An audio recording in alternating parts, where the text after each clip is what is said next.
Have all meeting to order at 8:03. We have Commissioner Concepcion as well, taking off the president. I believe Colin Moser is via Zoom as well as the chair. Anybody else on the board? No. Give us a forum. So I'll open it up for any public comments for items not appearing on the agenda. Anybody? Person, Zoom. All right, we'll move on to approval of the minutes from September 12th, 2024 meeting. We have a motion to approve those meetings, or do we have any discussion prior to it? Motion to approve.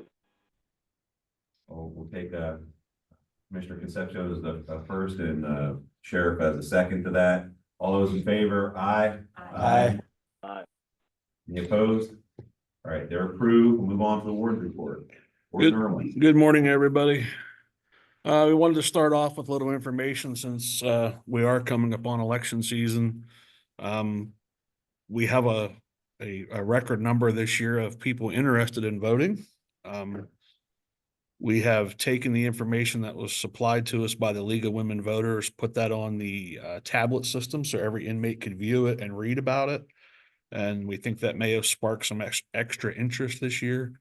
So 37 people requested information and requested to vote. Those names and information were forwarded to the elections office. And I want to preface it, our numbers are numbers from the jail, not the elections office. They have official tallies down there. According to our records that we have here, 29 of those were eligible to vote. 6 were not according to the law, and ballots will be made available to those who are eligible and still incarcerated. So if somebody leaves before the ballot to get here, we obviously can't give them their ballot. Out-of-county elections offices will be contacted for out-of-county ballots. And again, we're at the mercy of those counties if we receive them or not. So thought I would share that with everybody. We wanted to congratulate 2 of our team members, Samantha Phillips on the left and Susan Lucas on the right. Samantha is our mental health counselor and Susan Lucas is our drug and alcohol treatment specialist. They both recently successfully completed the Decision Points training program, which is basically it's a program about decisions you make. And if you keep making the same decisions, the cycle of life you're going to be in. So we started that program, it was 2 to 3 years ago. We got a grant for it, and all the counselors at that time, the administration all went through it. So we're keeping that program going. Recently we had put out a call. We were running short on work release clothes for individuals going out to work. Not every job provides a uniform and not every individual has enough clothes. So St. Vincent de Paul and Centerpiece, as you can see there, really came together and we're probably stocked for a good while now. So I want to thank both those organizations for that. Also recently, the statewide crisis intervention team symposium was held here in Center County. And while both of these individuals don't work at the correctional facility, they're heavily involved with the CIT program. Dr. Todd Nagola on the left and County CIT coordinator Tracy Small. Both were recognized for their efforts. Tracy received the first ever CIT coordinator of the year. And that is the Center County contingent there on the right that attended the conference, which included corrections, probation, Natalie Corman, all the local police chiefs. So it was a mental health's in there. So it was a good turnout representation from Center County. What is CIT? Crisis intervention.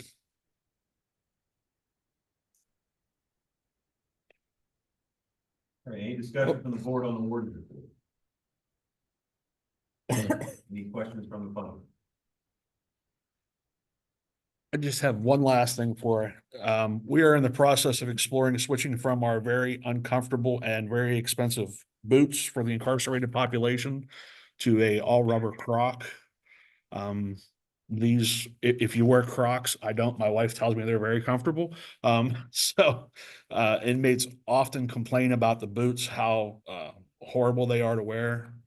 And these are much less expensive than the boots. So we're in the process of exploring switching to these for the population. So if you hear anything or see anything, we're in that process. So sorry about that, sir. Yeah. those seem like reasonable to work on, but like when they're doing their recreation time, if they wanna. As my granddaughter tells me, this is called four-wheel drive in Croc World. I don't. Yeah, we have sneakers on the commissary, so they can purchase them. But that was, we thought some individuals wear shower shoes out there and they come flying everywhere. So I thought this was a good alternative out in the recreation area, so. But the boots, for a cost perspective, they're about $75 a pair currently. And we can get these from one of our vendors for a little under $6 a pair, so. So if we have, We'll have access to boots if they're working out. yeah, kitchen workers and outside workers will still have boots issued to them. Comments from the board, questions from the public on the crowd.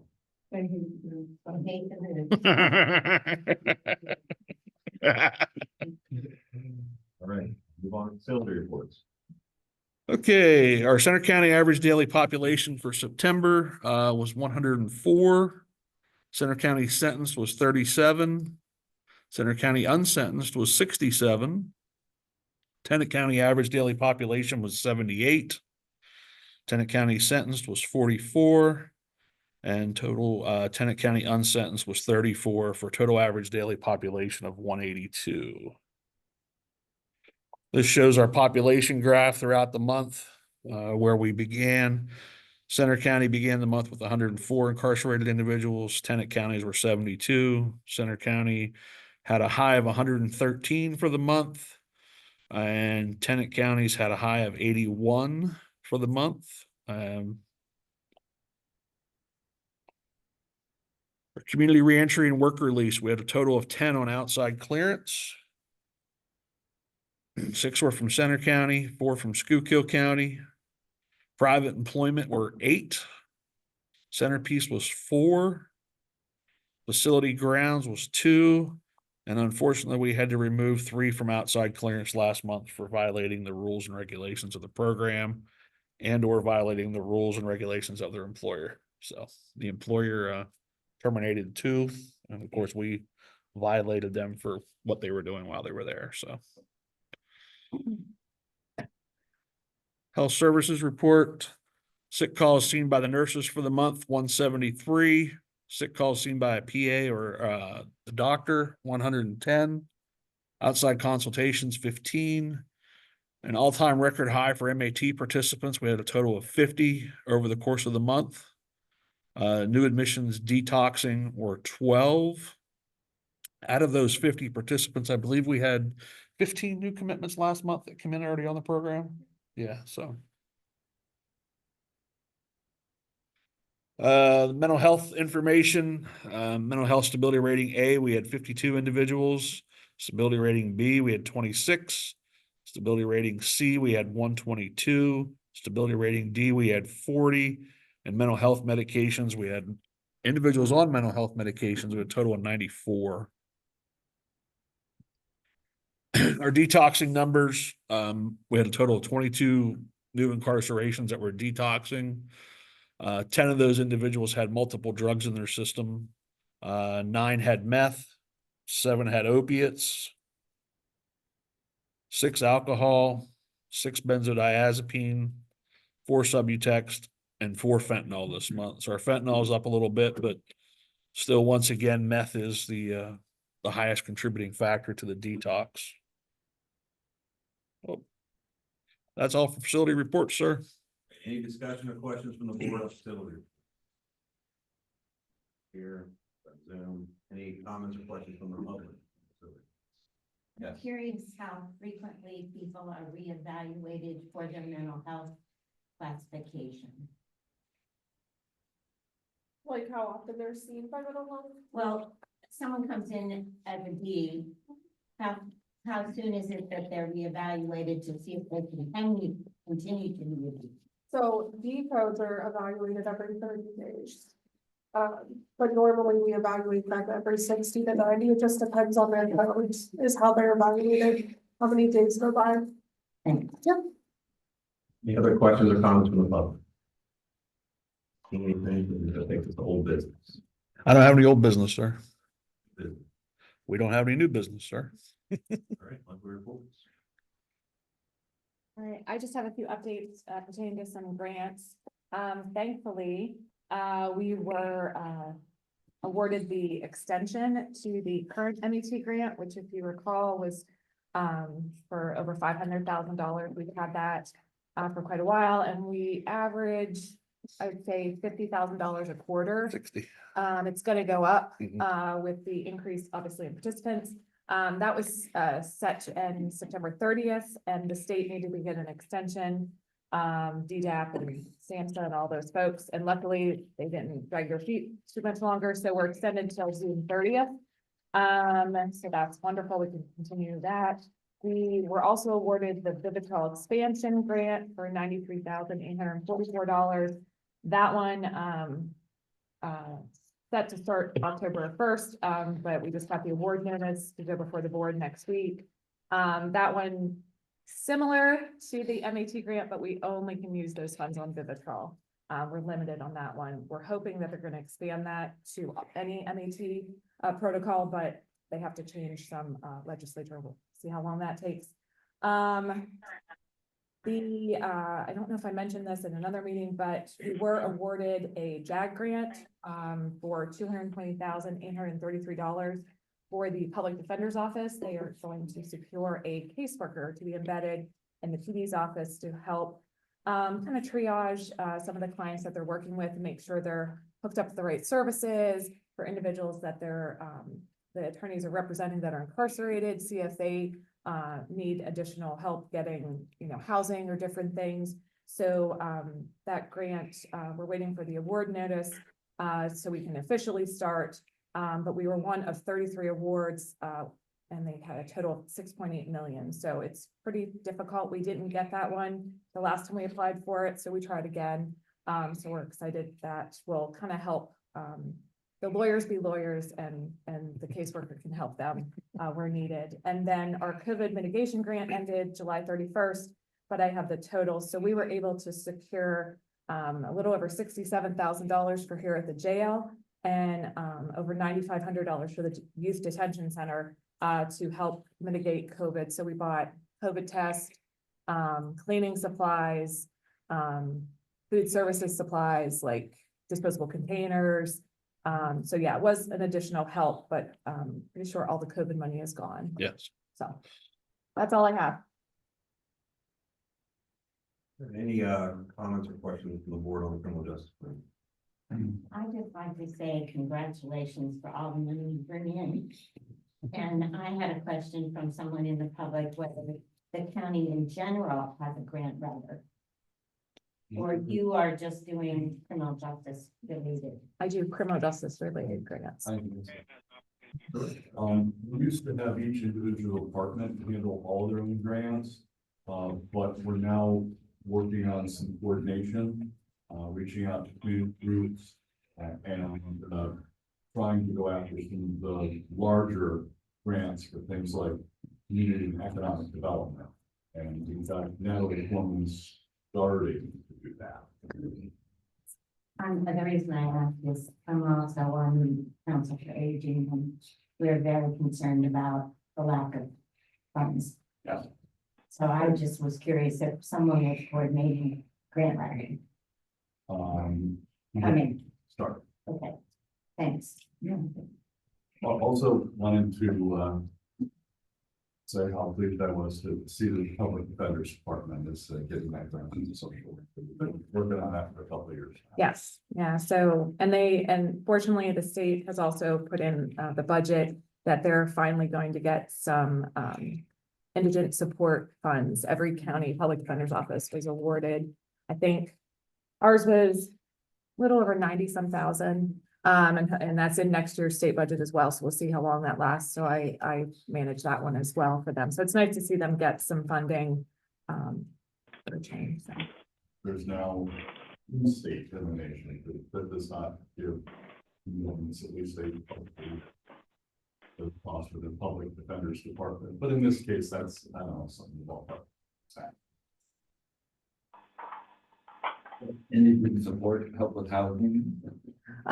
So that grant, like any grant, There's a lot of rules and limitations of what we can do with the funds. So that one it is not exactly geared towards that, but this JAG grant with the caseworker, I did build in some money to help with some housing costs. It's not a ton of money, but there is supportive money in there that they can use towards helping someone maybe like, pay first month's rent or something, get them on their feet kind of thing. If you can mute yourself if you're not speaking, thank you. Oh, This phone. sorry, Sheriff. Oh, I'm sorry. You're gonna lose your Zoom friend. The judge has spoken. All right, where are we? We're at the community updates. Yep. So for centers. All right, as, the warden said, we had 4 trainees, did 184 work hours at Centerpiece. We were happy to partner with you guys in selecting clothes, people, they really brought clothes and shoes, and so, Vanessa was surprised, she said she'd come pick them up, and then she's like, yeah, so we ended up bringing them over and appreciate the help that we were able to give, and anytime we're willing to add anything. Thank you. I met last month with, the warden and the deputy warden regarding Centerpiece, expanding the program and going to work relief in addition to work reentry. It's, some talks still underway, and eventually we'll be bringing a document to you guys to look at, but, we're still kind of ironing out some of the stuff. And, but I felt like it was a good first meeting for us, and feel like it's gonna go in a positive direction, so.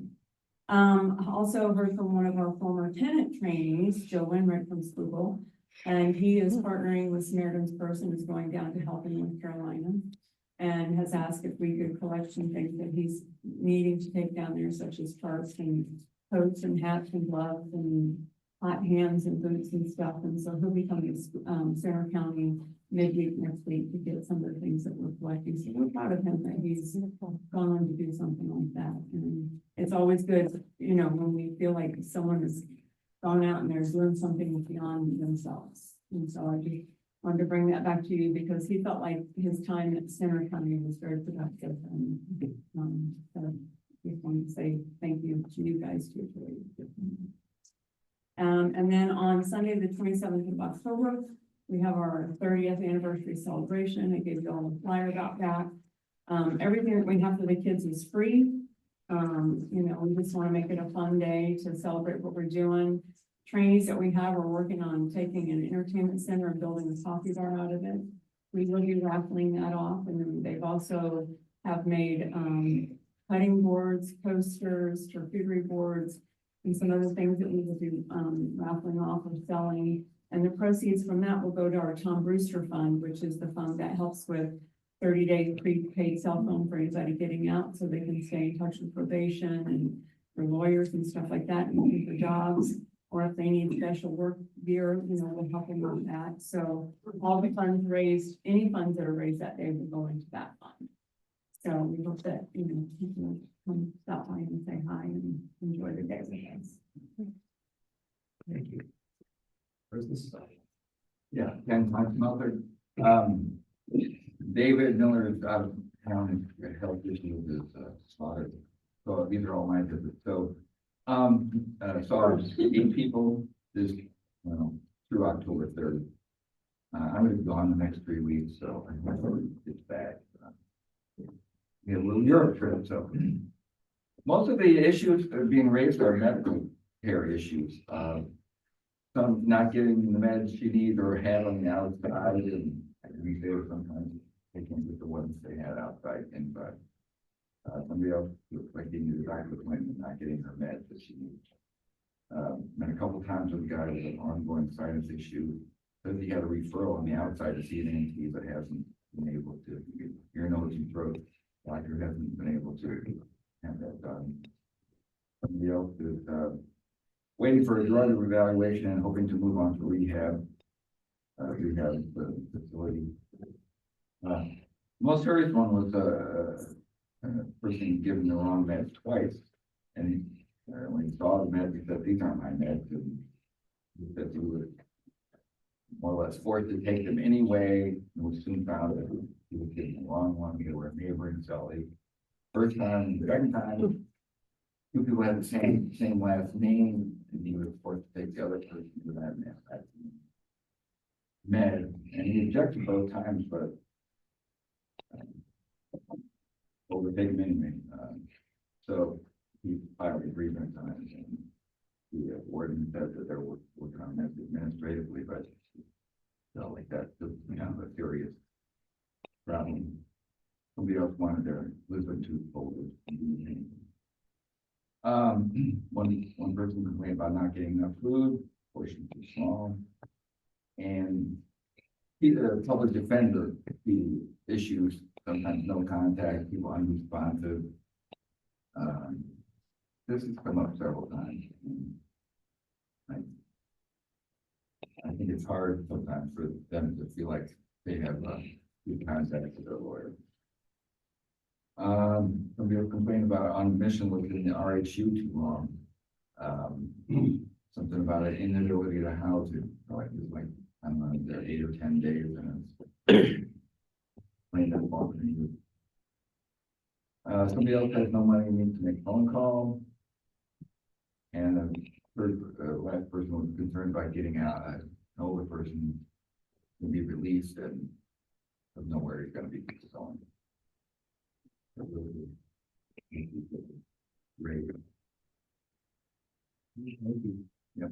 Any, comments or questions from the board on? Sir, if I can address a couple of these. Sure. Okay. Medication issues. Just so everyone knows, the facility has a physician through Prime Care. That physician is responsible for writing the prescriptions while they're incarcerated here. And I think we all know and can attest, if you go to two different doctors, they may prescribe two different medications based on their medical opinion. So sometimes you are not always on the same exact medication that you were on while you were on the street but incarcerated, but you are receiving medications per medical. Getting appointments for individuals, for example, the person who claims they need to see the endocrinologist, our medical faces the same issues as we do when we call for appointments. It might be weeks or months until you can get in. Totally out of our control. Given the wrong medications twice over his objection, the inmate did file a grievance. We had conversations with him. But he had told us, or first off, the first time he got his medications, he didn't get all of his medications he was supposed to get initially because of the last name mix-up. But the medications he got were the same exact medications the other individual got because they were both detoxing. So the detox medications are the same. Once the nurse realized he didn't get his other medication he was supposed to get, he got that medication. And he put that in writing to us. So the second instance, the nurse realized before she gave him the meds, oh, you're the other individual with the same last name on the same housing unit. These are your meds. Give me those back. Again, he tells us, I got my correct medications. So those issues, like I said, we did look into them and we were aware of them before you had notified us of them. So, and as far as the food portions, all of our portions are based on the nutritionist who reviews our menus and portion sizes. And if you ask any inmates from Schuylkill, I think they'll tell you we get much better meals here than Schuylkill does. So that's all I had, sir. I just announced that the next parenting session is starting the first weekend in November. You take a little bit right now. They're under, physical guidance. You take it, you know? Okay, you have a motion for adjournment. For the, I guess, the record. Next meeting, Thursday, November 10th, 24, 8 a.m. With that, we have a motion for adjournment. Motion to adjourn to 8:28. Second. Second. All those in favor? Aye. Aye. Aye. All right, everybody take care.